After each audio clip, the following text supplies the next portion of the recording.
And hello, welcome to Flight Past. My name is Simon, and we are here in Charleroi at the moment. We're actually on the roof of the European Commission building, and we're going to take this Huey and we're going to fly it up to Waterloo, and we're going to carry on our discussion about the Battle of Waterloo.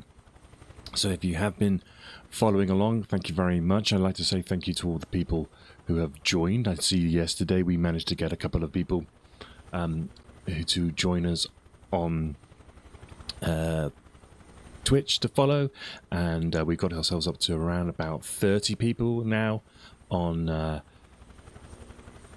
YouTube. So thank you very much for following. I'm so glad that you're keeping up with me. I know I waffle, I know I bumble, I know I and but hopefully you find this quite interesting. And so we should now move on to the second phase of the battlefield. So let's jump into the helicopter. Good morning, Guy. How are you? And what color am I today? You are wearing nice orange. Got your shades on, looking cool. Oh, by the way, let's I did change the weather. Let's just see if what the actual live weather's like. If it's good enough to fly in, we'll use it. It's a little bit cloudy here where I am at the moment. So we'll see what this looks like. Right, okay, that looks nice and sunny. Hopefully it's loaded in. And so, oh no, there you go. Okay, well, we'll do it for a bit now, and we'll see what happens.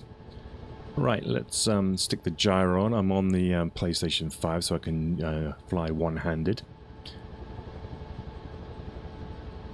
And we're going to try to move north. Just get the map up. Without crashing. You know, you're in charge of crashing, by the way, remember, so you need to warn me if we are. Give it some revs, I suppose. And we just head south from here. So we're going to fly around. This is Brussels, by the way.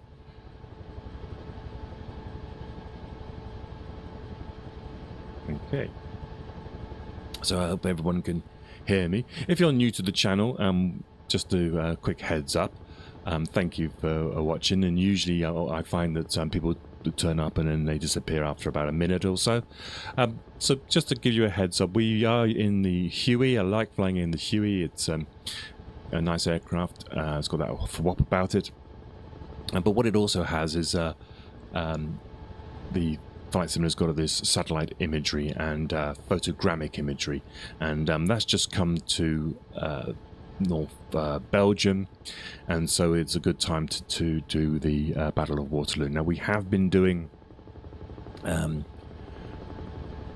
different subjects. They're in great depth, and the idea of these videos, streams is just to sort of relax, chill out. You can watch it by playing on your phone, and hopefully we can find something that is something you might not have known about. We've done a series on D-Day, and we're now doing the series on the Battle of Waterloo, and we followed Napoleon all the way from Elba. It's we call it the 100 days. It's the 100 days from the 20th of March, 1815, when he actually comes along and takes control back in Paris, and to when he abdicates for the second time later in July 1815. It's actually 123 days. So this weather's not looking great. We might have to change it so that we can actually see the battlefield. But yeah, so thank you very much for sticking with me and trying to appreciate the sort of unique selling point of this this channel.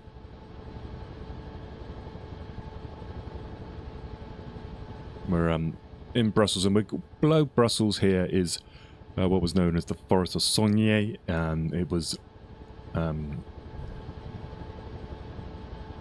difficult. This is why one of the reasons why Napoleon decides to actually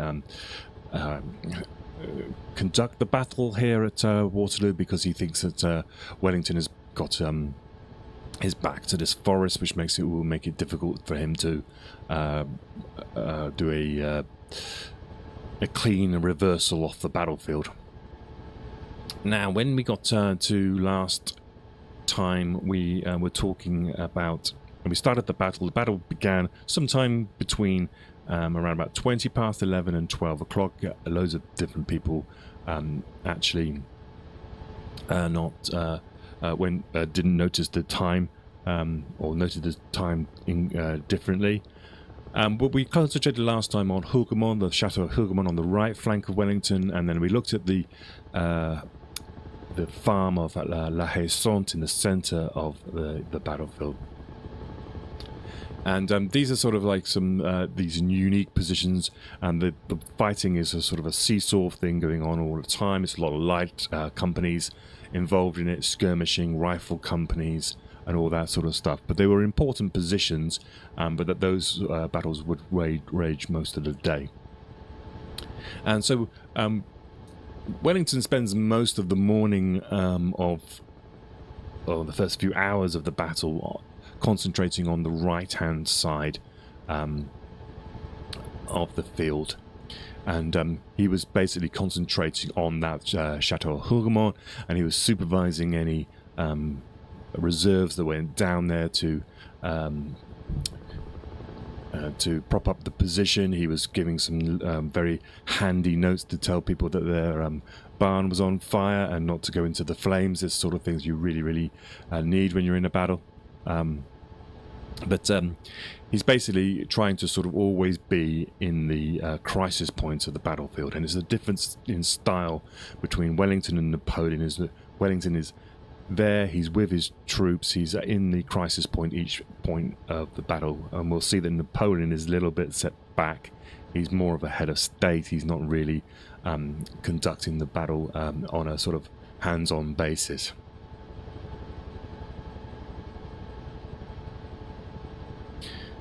So we're approaching here the battlefield site. This is the actual village of Waterloo here, which is probably almost a mile to the north.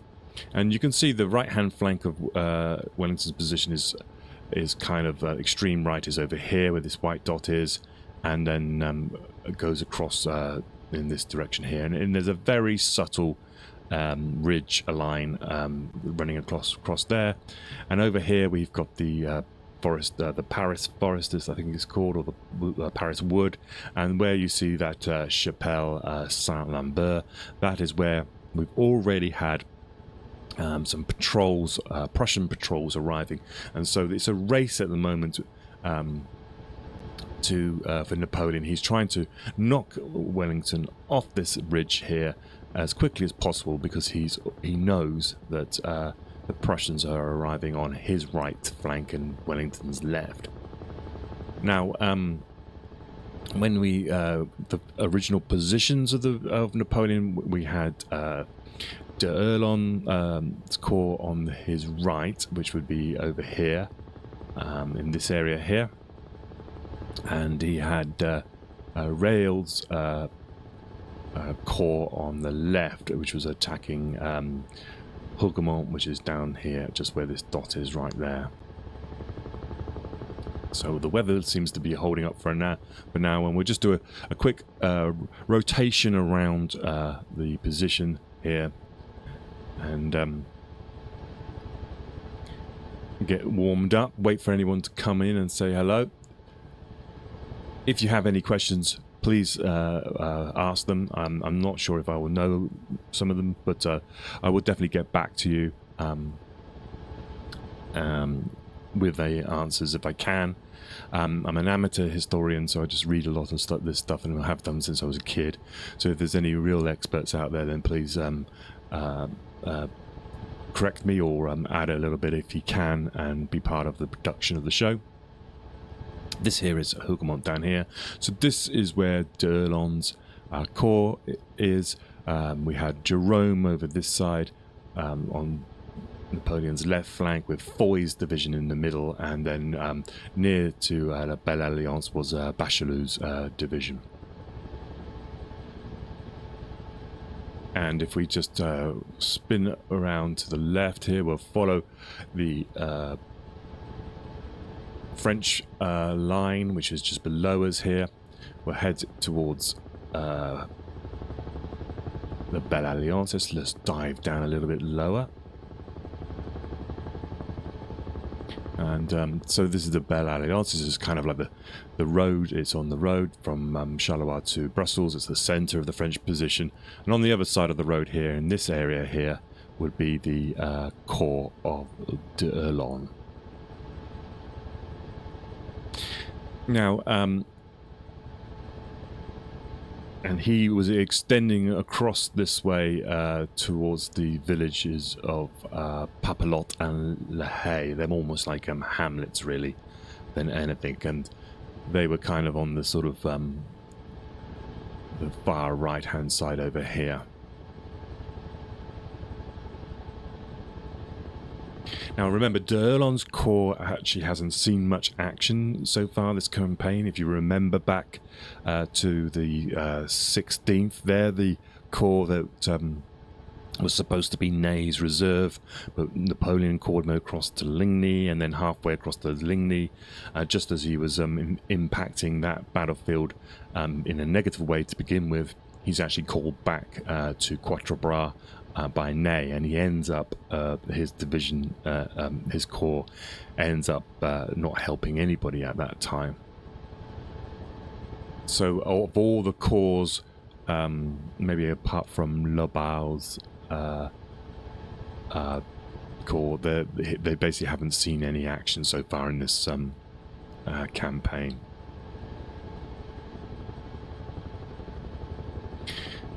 But we're talking around about 2 o'clock in the afternoon now on the 18th of June 1815, and it's now their time to come into the action proper. And it becomes evident that they are going to be sent on an attack.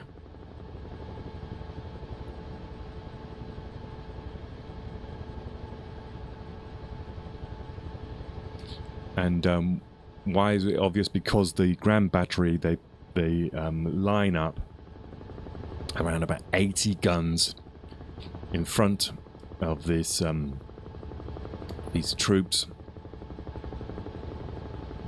12 pounders, and there's believed to be they formed up on a what they call an intermediate ridge. So we'll see if we can see this intermediate ridge on this left-hand side here, and remember the description of the battlefield. I think it might have even been Victor Hugo, but it was like they sort of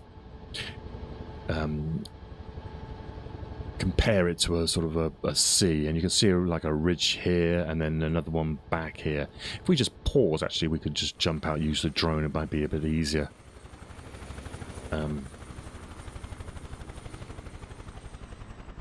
So this is La Belle Alliance, and so that you can see here, this is a ridge along here. So this is possibly one of the positions that they had, and the other ridge, they call it intermediate one, is this one here.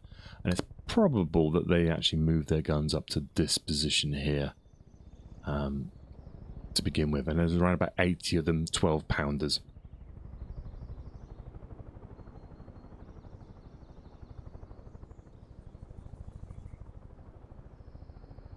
And so their immediate target is these positions of the Anglo-Dutch in this on this ridge here. A lot of them are lined up along here on this side. Remember, the crops are high. They're not like the ones we get these days, which are sort of waist high. These crops are more up towards head height, so they are covered. And so this is the sort of general area here. across to the village of Papelotte and La Haye, the sort of area here. So they're targeting the Wellington's line along there, and it's probably from this ridge here.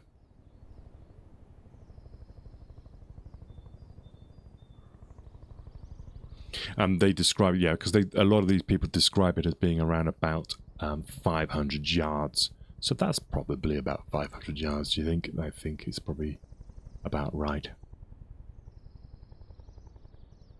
Hey, Lily, nice to see you.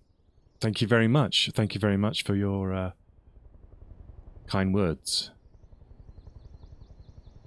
Always good to see new people. Always good to hear nice words like that. And that I think actually, Lily, you might possibly be the very first person to comment on a stream from YouTube. So you get a big badge. You'll get a big medal for that. So Lily will always be the YouTube first commenter. Good to see. I don't think there's been anyone else. Some people have commented afterwards, but not live. So cool. That's really good. If you want to see anything or look at anything, just shout. Otherwise, I'll just keep on going. Now, yes, so 500 yards, probably about there. The guns start to open up. Now, it's believed somewhere in time is about sort of 2 o'clock in the afternoon. The artillery open fire, and so this prompts Wellington to move his position. Now, he has been over here from around about midday, supervising the attack or the defense, or keeping an eye on. He's probably in this area here somewhere, looking down on Hougoumont here, and just making sure that he's not getting turned on his right flank. And of course, then the artillery open up on the his left flank, and so he moves over across in this direction, and this is one of the things that Wellington has during the day, is he's always at the crisis point during the day. And so it's amazing, considering we talked about skirmishers and how they're trying to hit officers. For him to survive this battlefield and be in the crisis point at each time is in itself amazing.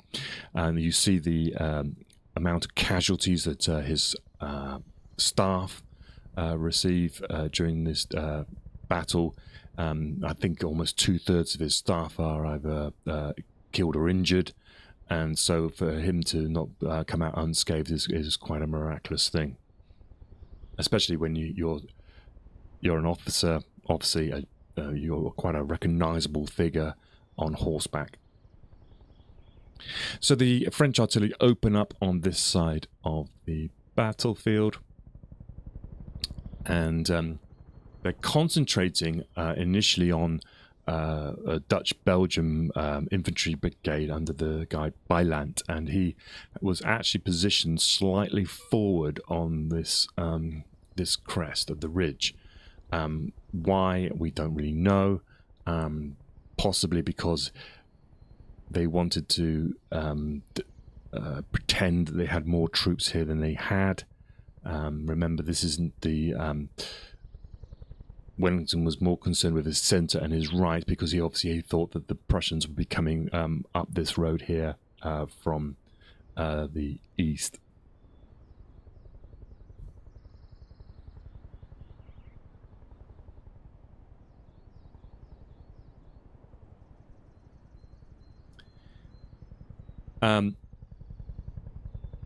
Picton was the guy in charge over on this side. He was overall command, but it seems to be there was a mixing up of some command structures. Again, it's not a uniform army. We got a mixture of Dutch and Belgium over here, and Bylant was part of Paponcha's division, and so they were sort of split. And remember, Paponcha was the guy who basically saved the day back at Quatre Bras. So those troops had performed really, really well, and they seem to be very good in the first impact of a battle. But maybe later on, they're not so strong. But they've performed a lot better than Wellington had expected at the time. So what I mean by this is that Picton possibly didn't have Bylance's division under his control, direct control, and so they were posted over here, and no one told them to move back behind this ridge, because most of the British Picton's people are here behind this ridge here.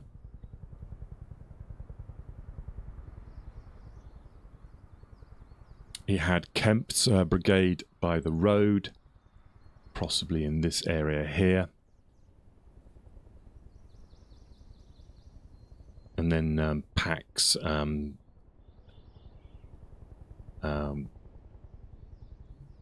division over this side here. His brigade was in this area here, up to Papelotte.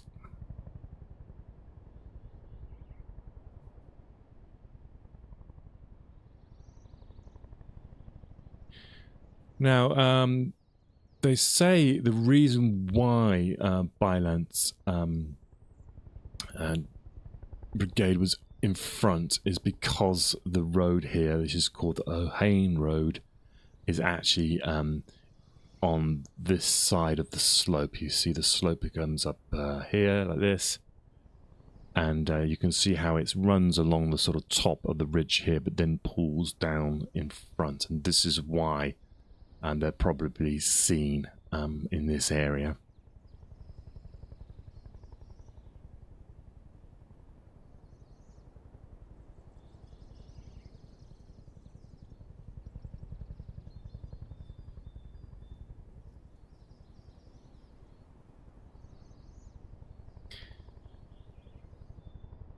So there was basically they're in a very exposed position, and as I say, it might have possibly been that Wellington wanted to demonstrate that he had more troops in this area than he actually had. So if he had pulled these guys back, I mean, they would have to come back quite a long way, and you then might give the French the impression that he was weak on this side and that they would try to come through this point here. But remember, even the French know that the Prussians are probably coming from the eastern side, so even an attack, a big attack outflanking on this right-hand side would put the French in danger of being attacked from their right flank themselves.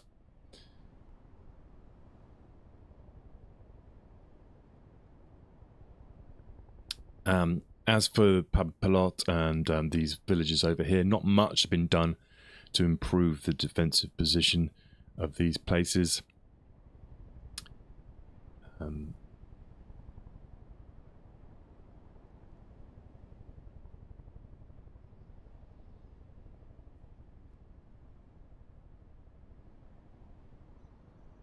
when the French, let's jump back in the helicopter, let's do some flying.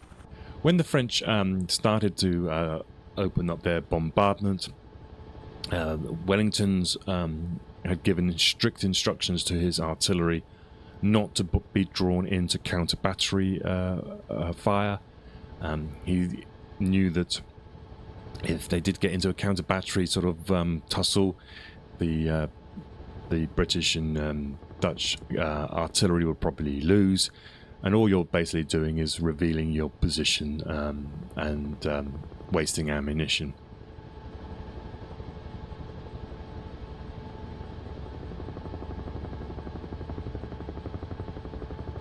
Right, let's pull back around.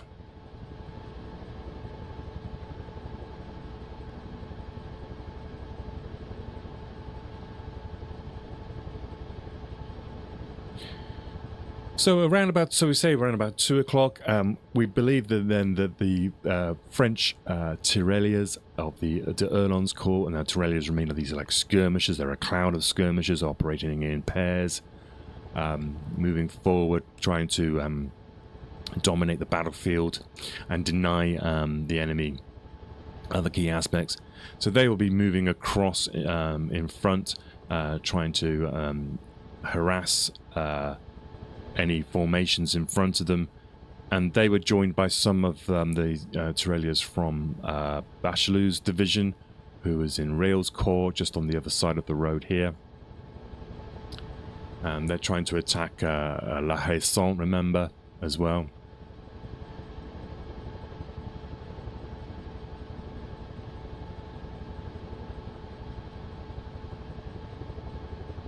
And then behind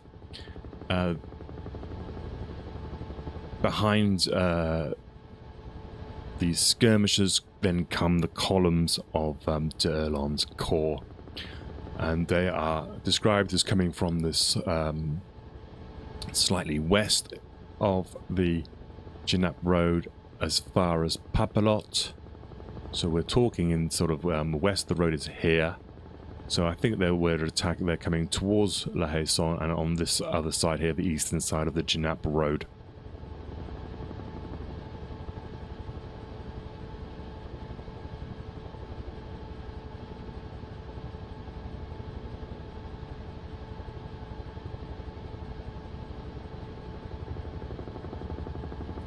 And they are described as advancing in an echelon formation. Each column slightly behind the other one, and slightly offset. And they have they're supported by some cavalry on their left from Rail's Corps. Now, d'Erlon was mindful of previous French defeats at the hands of Wellington. He was familiar with Wellington's infantry in a line, and so he adjusts his formation today at this battle. And so each column he sends forward is composed of around about 2 brigades, made up of about 4 or 5 battalions. And instead of the usual battalion in column, 1 or 2 companies wide, he deployed each battalion in line 3 ranks deep and around 180 files wide, and then the other battalions one behind the other, with a gap of around about 5 or 6 paces. So it's a kind of a blended formation. It still has that sense of mass, but what he's fearful of is he knows that the British tendency to form long lines, and of course that gives them the impact of bringing arms to bear on the column, and so he's gone for sort of a compromise. He needs to have some formation that is solid enough that it sort of encourages the men to go forward, but also is easy enough to maneuver and has an impact with enough guns being able to be borne out onto the enemy.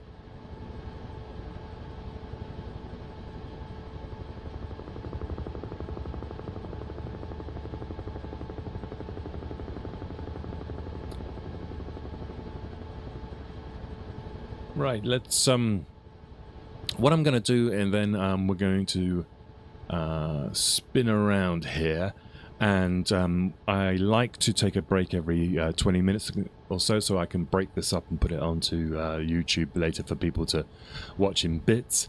And what we'll and we'll only live, so if you're watching live, then I'm going to be away for a couple of minutes, get a glass of water, and then I'll be back. If you find this interesting, I hope you do, and you've just joined, you can go and see on YouTube all the previous episodes, and you can follow the journey all the way from Elba. I really appreciate people who do that. There's one guy out there who said he's watched about 12 hours of this, so this is amazing. I can't believe it. And if you do enjoy, then please bung a like and a subscribe down.